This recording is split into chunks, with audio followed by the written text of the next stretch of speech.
Bueno, la Alianza Juntos por el Cambio es una alianza que desde el 2014, 2013, cuando empezó a discutirse, y en los primeros meses del 2015, previo a la elección nacional que ganó el presidente Macri, era, a mi juicio, una alianza absolutamente política, electoral. Se ha transformado, por lo menos eso veo yo a nivel nacional, en una alianza con un contenido de gestión política en el gobierno. Dicho en otros términos, ya ha trasvasado el límite de ser simplemente un espacio político de dirigentes políticos para ganar una elección, para transformarse en una opción política en nuestro país, que tiene características tan disímiles como que la historia política de nuestro país siempre ha sido marcada por los partidos tradicionales. La alianza de Juntos por el Cambio, Cambiemos en su momento, hoy tiene esa centralidad que es, me animo a decirlo por lo que he visto en los últimos casi 40 años de política, una cosa novedosa.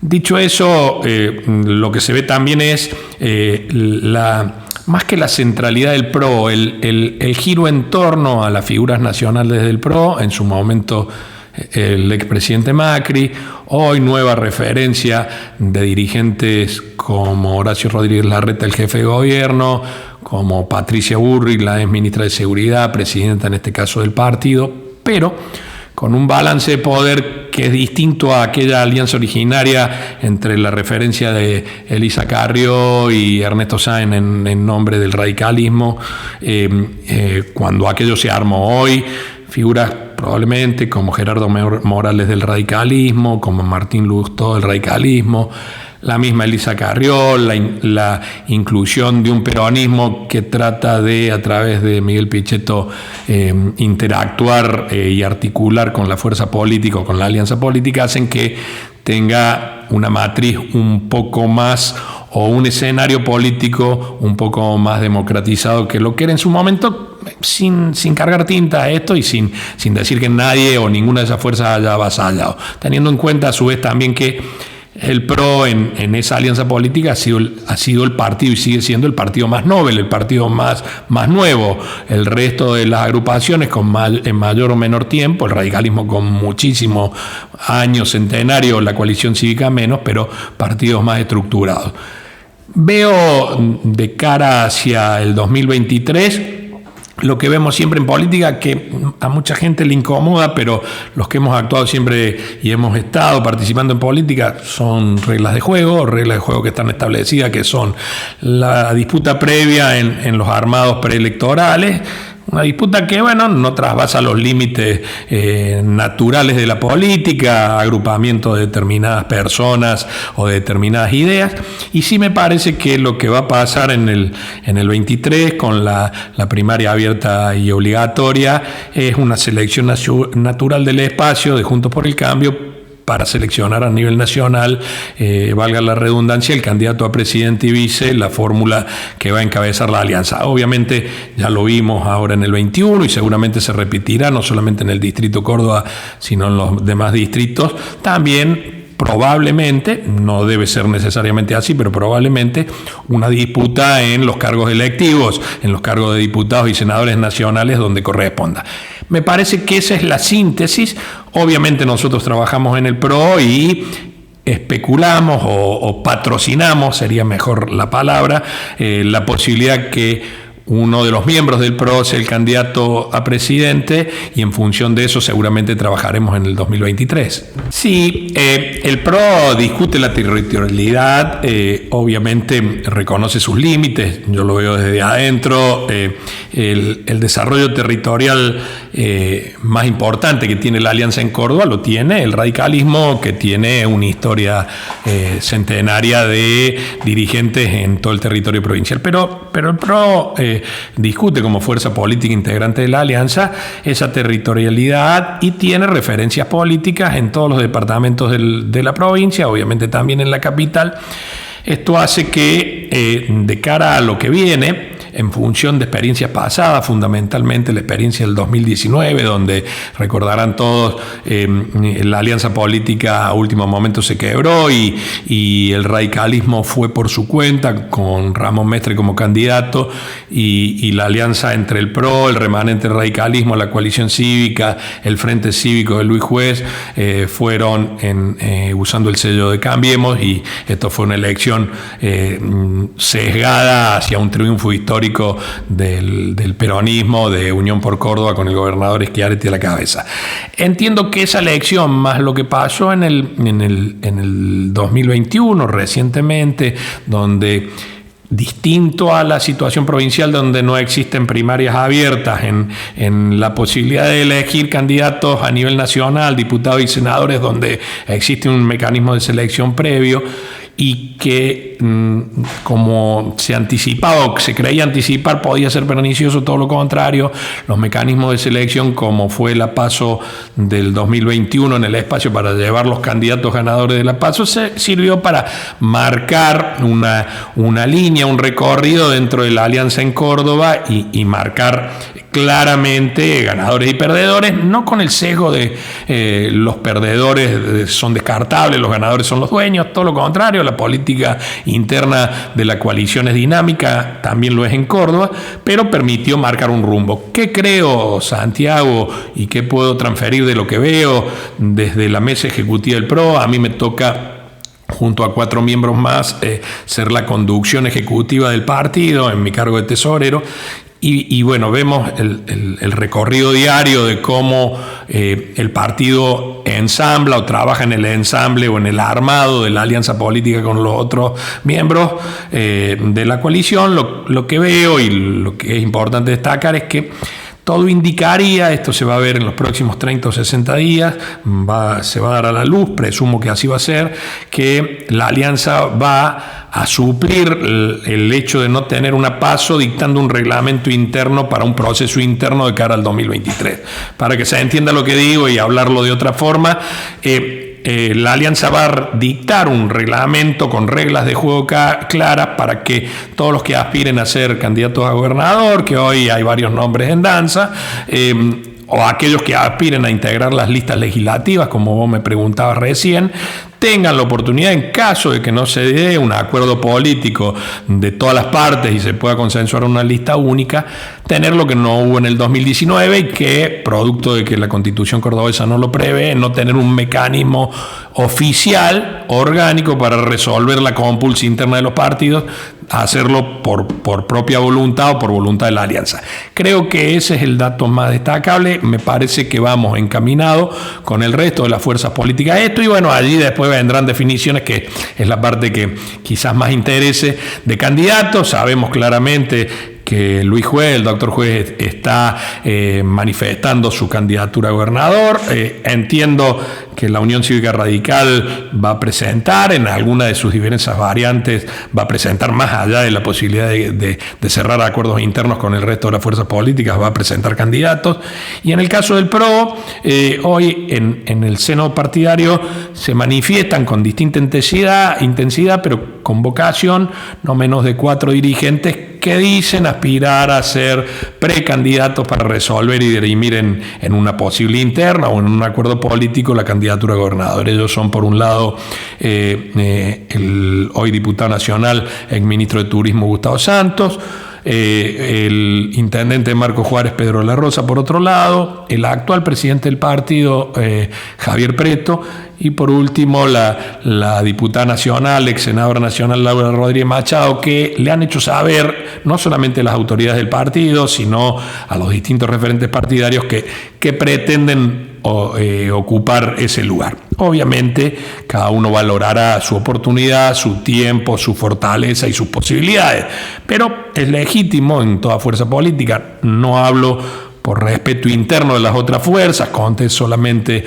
lo de Luis Juez porque todos lo sabemos, pero Presumo que esto va a pasar en las otras fuerzas. Sí va a haber seguramente un momento donde esto decante y de un sinnúmero de candidatos haya muy pocos que probablemente participen de la carrera final por la precandidatura a gobernador. Sí, claro que se puede. De hecho, lo que les decía a ustedes y lo dije en otros medios que tomaron mi palabra después de haber terminado el mandato en 2019, no es que no mantenga una opinión respecto y una valoración de la gestión del actual gobierno. Todo lo contrario, miro a aquellos que participamos en política, Santiago, miran continuamente, más allá del cargo que ostenten o que estén fuera de algún cargo político, por lo menos a mí me pasa y supongo que a otras personas que participan en política también, siempre van viendo y van valorando, en este caso la gestión local como la provincial y demás. No he dejado de mirarlo nunca y tengo una opinión muy clara sobre eso.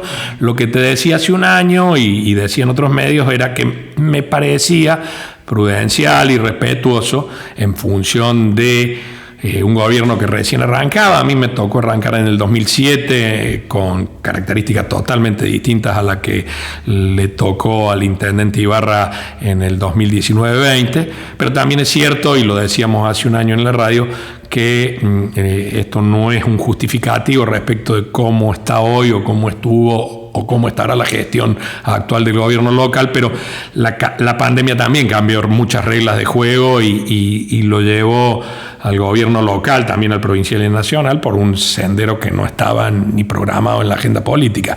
Eso lo digo porque no es que me excusaba ni me escondía de una opinión política en aquel momento, pero era un argumento válido desde varios puntos de vista, por lo menos de mi interpretación, no solamente lo que venía pasando, sino también, yo decía, y te lo digo de nuevo, una frase que guardo y que le he aprendido a lo largo del tiempo: al gobierno hay que dejarlo gobernar, a quien gobierna hay que dejarlo que haga las cosas y encontrar un momento justo para hacer una valoración sobre eso.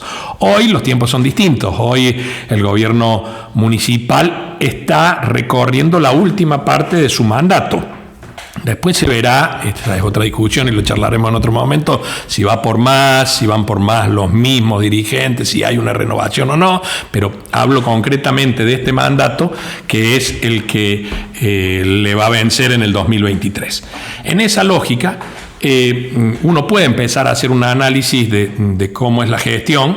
Yo tengo una visión de eso. Creo que la gestión del gobierno de Octavio Ibarra tiene características que la pueden distinguir en algún caso, pero que ha sido una suerte en muchos aspectos de continuidad de lo que nosotros hicimos. Lo digo, y debe ser bien interpretado lo que digo, no vanagloriándome ni haciendo de nuestra gestión una gestión que ha sido la que ha marcado los tiempos y el rumbo y lo sigue marcando en la ciudad. No me gustan los apelativos donde uno se cree fundacional. Te digo algo que es simplemente una anécdota, pero pinta de cuerpo entero como pienso. No me gusta el logo de la gestión del actual gobierno. No es bueno decirle a tus vecinos que haces una nueva ciudad. Eso no es bueno. Nadie construye una nueva ciudad. Nadie se para en el medio y en el centro de la política a decirle que es fundacional, que atrás de mí no hay nada y todo lo que va a venir, que lo voy a generar yo, es fundacional y es lo nuevo y estamos haciendo algo nuevo. En realidad todos los que estuvieron antes, yo, este gobierno y los que vengan, van a aportar lo mejor de sí para hacer que la ciudad sea mejor, pero no la van a hacer nueva. La ciudad de Oliva, los únicos que pueden tener ese título son sus padres fundadores, Crisólogo Oliva, Santiago Díaz, o las personas que, o a lo mejor en el tiempo, algunas personas que marcaron hitos quizá a lo mejor después, como el cura Vizca Caviglia, por darte nombre. Pero es un apelativo demasiado duro decirle a tu gente que vos estás haciendo una nueva ciudad. No lo veo y no lo comparto. En esa lógica, vos me preguntabas por no un balance, sino cuestiones que veo. Yo veo que la obra pública es una obra que trata de emular la obra pública que hemos hecho nosotros, con, detalles, y voy a hablar en favor o no de lo que veo. obra pública como el canal de desagüe del Almirante Brown, son obras que están bien, que son necesarias, que se hicieron en función de la necesidad de los vecinos y probablemente el gobierno municipal la realce como un logro. Me parece bárbaro porque se logró. Sería lindo también que se le contara a los vecinos, esto es muy más propio mío probablemente o de nuestra gestión, que hubo que hacer mucho trabajo previo para poder hacer esa obra, previo como coordinar con la familia Giraudo donación de más de 6.000 metros de tierra para poder hacer la doble vía, que no existía. Eso se firmó en 2 oportunidades, no una en mi gestión de gobierno.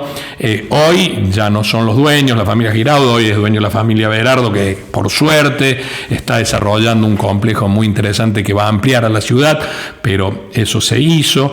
El proyecto ejecutivo de esa obra es un proyecto ejecutivo terminado y listo en nuestra gestión y de hecho hoy no quien la ejecuta, sino quien la dirige técnicamente es la persona que lo desarrolla en nuestra gestión, el ingeniero Brondino. Dicho en esto, por parafrasear algunas cosas y a lo mejor te gustaría abundar en otras o le gustaría a los vecinos, pero el tiempo por ahí es tirano, yo veo como resumen hoy, y falta un tiempo para que el gobierno municipal termine su gestión y nos puede mostrar más cosas, pero veo casi una continuación en muchos aspectos de lo que nosotros hicimos y en algunos en particular con alguna degradación. Me lastima, me duele por allí el hecho de que a nosotros nos costó muchísimo a partir del 2007 estructurar el arma operativo de la ciudad.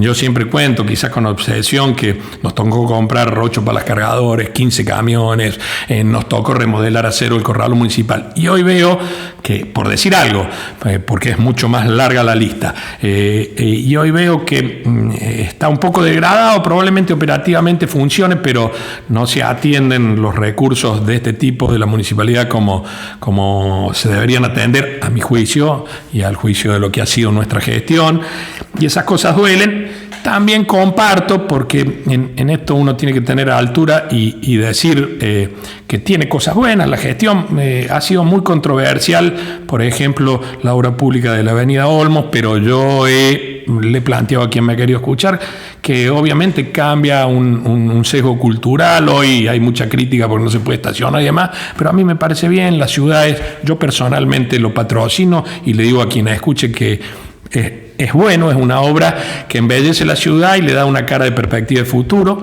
Obviamente faltan otras cosas, quizás tendríamos mucho más tiempo, yo paro acá porque si no el monólogo va a enloquecer a la audiencia, pero quizás hubiera y va a haber oportunidad de decir unas cuantas cosas más que observo y veo en la cotidianidad de la ciudad y cómo se desarrolla, que a mi juicio no están tan bien, y no me avergüenza, Santiago, y no tengo ningún problema en decirlo, que las cosas que creo que están bien decirlas, porque de eso se trata. Cerrando esto que te comento con lo que te decía hace un rato, nadie es fundacional, nadie hace una nueva ciudad. Quizás la mejor referencia de un dirigente político que ocupe un cargo de intendente es decir, vengo a mejorar o a hacer lo mejor que pueda en las cosas que hay que hacer, a ordenar o a poner en valor las que están pendientes y a honrar los legados pasados para hacer un mejor futuro, no a creer que vengo a fundar la ciudad. Obviamente cuando uno es opositor, a mí me ha tocado muchas veces ser opositor, Santiago, he sido mucho más tiempo opositor o he perdido muchas más veces la que me ha tocado ganar en política y conozco ese rol. Cuando uno es opositor y le toca, como le tocó al actual intendente y parte de su equipo, trata de cumplir, me imagino, porque lo conozco al intendente y sé de su buena fe, el mejor rol posible en el cargo que ostenta. Y por allí uno hace una lectura, a lo mejor por falta de información, por no tener los datos adecuados, una lectura simplista de algunas cuestiones. Hoy es claro lo que vos decís, es así, por eso parece recurrente, pero volver a este tema que nadie es fundacional. Para hacer las cloacas en la ciudad de Oliva, que hasta el día de hoy, con con un anuncio del intendente actual, se han hecho algunas cámaras a lo largo de Almirante Brown y probablemente en algún momento empiece el entubado de lo que es la cloaca máxima. Hacen falta estaciones de bombeo y demás, pero por ejemplo hubo que conseguir un espacio físico para poder hacer la planta de tratamiento en una ciudad totalmente rodeada de tierra, no tener ninguna descarga arriba o arroyo en más de 25 kilómetros. Y eso se consiguió con la actitud positiva del gobierno provincial del gobernador de la Sota, que nos donó 54 hectáreas en el predio del Hospital Vidal Laval. Le donó a los olivenses. Allí hubo el Sindicato de Empleados Públicos, otros actores públicos que trabajaron para que eso se lograra. Y si bien eso no es determinante, probablemente no podríamos avanzar en el proyecto de cloacas de esta ciudad si no tuviéramos eso. Nadie debe hacer un cartel de todo eso para decir este es mi logro y demás, pero vuelvo al eje de todo se va desarrollando con el tiempo y no es tan fácil como en el discurso, no es tan fácil como decir vamos simplemente a hacer cloacas por más que haya vocación, sino que hay que dar una serie de pasos. De todos modos, creo que el gobierno actual con sus relaciones políticas y demás enfoca bien, va a hacer lo que pueda. Hasta ahora he hecho 5 cámaras, a lo mejor este año 2022 o en le queda el 2023 puede hacer la cloaca máxima, le va a faltar toda la interconexión y toda la obra de base al sistema en lo que es el predio de Vidal Laval y después toda la red domiciliaria. Es decir, que la obra no es una obra de concreción rápida, a lo mejor puede pasar y ojalá sí sea que se consigan los fondos, por recién lo decías, hay organismos nacionales y provinciales que financian esto, pero haciendo un resumen de lo que vos preguntás, obviamente una cosa es el discurso político y otra cosa en sí mismo es la gestión y la trinchera diaria de administrar el municipio con todos esos desafíos que uno tiene por una ciudad mejor. La gestión que tuvimos durante 12 años también tuvo, como todos, como tiene la actual, la anterior y seguramente van a tener las que vienen, sus errores. Serían un acto de soberbia única de decir que todo estuvo bueno, que todo estuvo bien. Nada que se parezca. Nosotros no forzados, porque nadie quiere equivocarse cuando administra fondos públicos, administra el dinero de terceros, que son los vecinos, y el grado de responsabilidad, más allá de la responsabilidad civil o penal o la responsabilidad patrimonial que uno tiene una responsabilidad ética, moral con sus conciudadanos, con sus vecinos, con lo cual es una responsabilidad muy grande y uno ha cometido, en el caso nuestro, errores que no fueron voluntarios, pero fueron errores de fin. Seguro que en áreas como la que vos citás, hoy el gobierno local, quizás en la coyuntura de la pandemia, porque la pandemia sesgó de una forma particular donde hubo que probablemente, yo no conozco, no estoy alejado de leer presupuestos y demás, no tengo idea, pero se hayan tenido que inyectar más recursos y hay fortalezas o debilidades. Sí creo que con lealtad nuestro gobierno trabajó en lo que creyó, siempre sostuve con firmeza principios que para mí eran inviolables, el desarrollo social, la ayuda social debía darse en forma justa y ordenada, porque lo que se hacía desordenadamente o lo que se hace impacta en no visibilizar a otras personas que sí lo necesitan y no estamos llegando.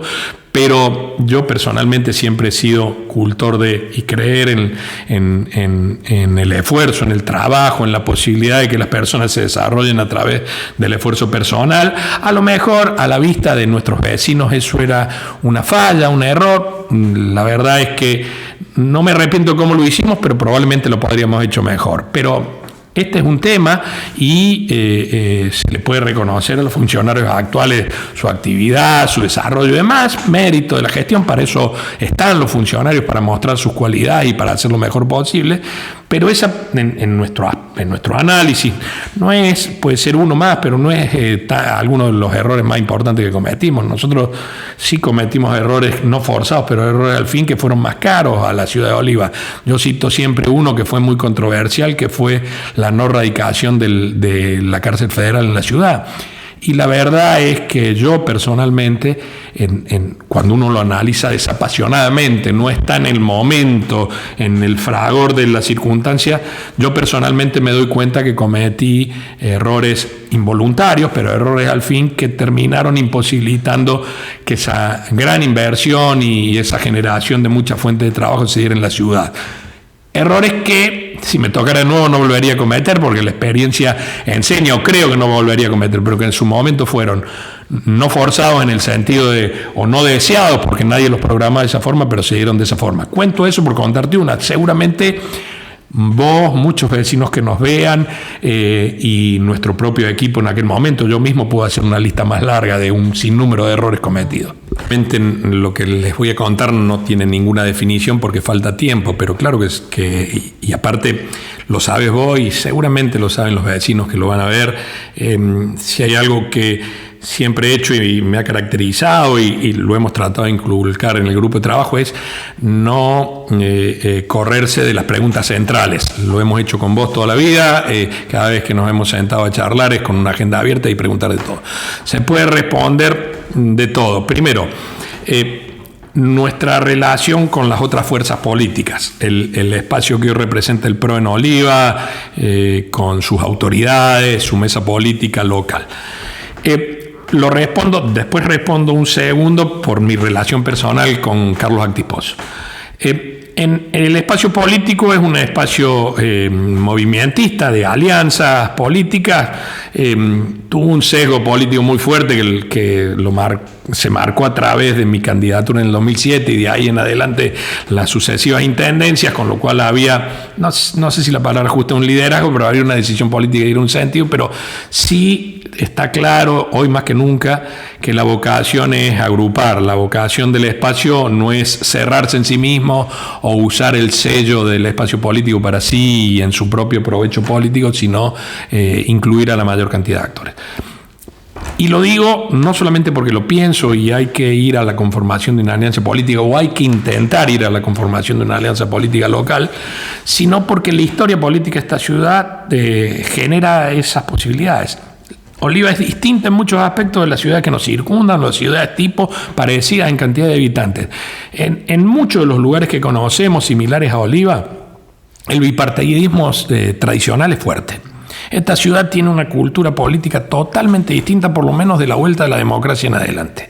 Pero la tiene desde más allá, desde mucho más allá. Se puede analizar, haría falta más tiempo con la Cámara para hacerlo, pero esta ciudad, por ejemplo, el peronismo como partido político nunca la gobernó esta ciudad.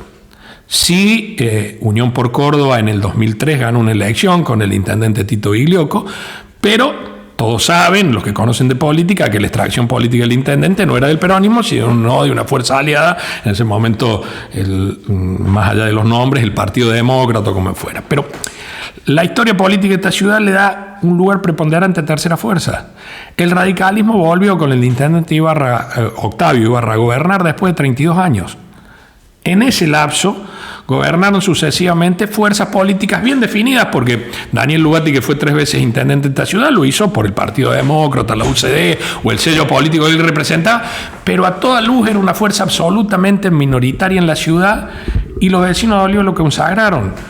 Nosotros que iniciamos nuestro recorrido con mi primera candidatura con Luis Juez y después rotamos al PRO, gobernamos durante 3 periodos la ciudad, con lo cual la génesis de esta ciudad permite tercera fuerza. No solamente permiten los vecinos tercera fuerza, sino que lo hacen ganadores. Sí creo claramente que la dispersión política del 2019, particularmente la fuerza política emergente que casi gana la elección, que fue con la fuerza política de Carlos Actis Pozo, no voluntariamente, esto no es una acusación, todo lo contrario, es un análisis objetivo de la realidad del momento, rompió ese esquema porque creó una cuarta fuerza, o presentó a la luz una cuarta fuerza con una oportunidad política que muchos, yo incluido, no veíamos, pero que en los hechos se dio. Dispersó el voto de tal manera que una de las fuerzas tradicionales, que generalmente es la que tiene un voto cautivo más alto, que es el radicalismo de Oliva, pudo llegar a la elección. Si vos lo mirás en la historia, esa fuerza política que hoy gobierna la ciudad siempre tuvo un piso electoral de entre 1.700 y 2.000 electores. Sea cual fuera el candidato, yo esa historia la conozco bien y lo podés graficar. Al peronismo le pasa en la ciudad de Oliva algo parecido con un guarismo mucho menor. Es decir, que hay un nicho electoral muy grande para poder competir con posibilidades. Las cuartas, terceras, cuartas o quintas fuerzas siempre estuvieron en Oliva, pero fueron testimoniales, fuerzas de 500, 400, 300 y 200 votos. Pero sí está claro que en Oliva pasa eso. Vuelvo a lo que te decía recién, creo que hay que, en los que participamos en política, pensando en que las dos fuerzas tradicionales, el radicalismo es absolutamente racional, que compita nuevamente, gobierna, tiene todo el derecho a hacerlo, lo ha hecho siempre, con lo cual no hay ninguna posibilidad de pensar de otra forma. Y entiendo que el peronismo, aun cuando puede analizar variantes y puede ser más movimentista, más amplio, también tiene una vocación hoy, con algunos de sus nombres, de tener propios candidatos e ir como ha ido históricamente. Eso me hace pensar de que hay que ir claramente a mancomunar esfuerzos en una tercera opción política. Esa es mi respuesta a la lógica en lo que vamos a trabajar o lo que yo intento impulsar, sin creerme el dueño ni de la verdad ni del tiempo político de la fuerza que integro, pero tratar de incidir sobre eso. En lo particular, mi relación con Carlos Actispol es una relación de respeto. Generacionalmente somos distintos. Yo soy una persona que va rumbo a los 60 años y Carlos debe ser un joven que debe estar recién en los 30, primeros 30. Pero yo, que no lo conocía mucho y lo conozco un poco más ahora, lo respeto, lo estimo y creo que es de... No solamente en el 19 mostró ser un emergente, sino es uno de los grandes dirigentes políticos del futuro de la ciudad, porque hay que tener un plus para tener vocación, más en una edad temprana, como él lo hizo, de encarar procesos políticos, de liderar espacios y demás. Digo esto, y no es que lo llene de halagos, sino digo que es un dirigente muy importante, que la historia futura de nuestra ciudad dirá hasta dónde va a llegar y qué le toca. Yo se lo he dicho a él personalmente, creo que va a ser intendente de la ciudad, no tengo ninguna duda, será un turno, 2 turnos, lo que le falten para terminar de producir ese cambio.